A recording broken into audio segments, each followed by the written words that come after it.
Tension नाहीये। आपण जी गुन्हेगारांच्या विरोधात मोहीम राबवलेली आहे, शिर्डीमध्ये एक सक्त भूमिका काही ठराविक गुन्हेगार प्रवृत्तीच्या लोकांविरोधात शासनाने घेतली। प्रत्येक भाषणामध्ये जे मी बोलतो, हे गुन्हेगार फक्त रात्रीतच हल्ला करू शकतात, पण मी यांना सांगू इच्छितो की तुम्ही काही जरी केलं तरी तुम्हाला हद्दपार केल्याशिवाय मी थांबणार नाही। भयमुक्त शिर्डी आणि त्याच्यानंतर भयमुक्त अहिल्यानगर।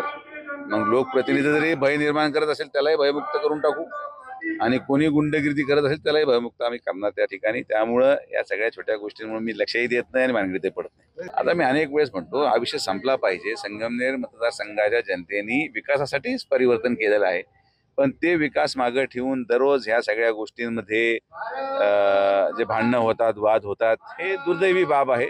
मी हा विषय माननीय नामदार साहेबांच्या निदर्शनास आणून दिलेला आहे। मला वाटतं की कुठेतरी सकारात्मक तोडगा निघून वादविवाद झाले नाही पाहिजेत, मान अपमानाचं नाट्य झालं नाही पाहिजे। जनतेला विकास पाहिजे आणि तो माझी जबाबदारी ती आहे आणि ते मी पूर्ण करणार। बाकी या छोट्या गोष्टींमध्ये मी खरंच लक्ष देत नाही।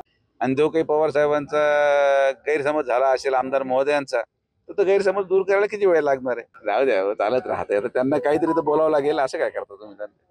त्यांना बोलू द्यायचे, बोलायचं ते, त्यांचा गैरसमज दूर करून टाकू। याच्या पलीकडे काय बोलणार आता?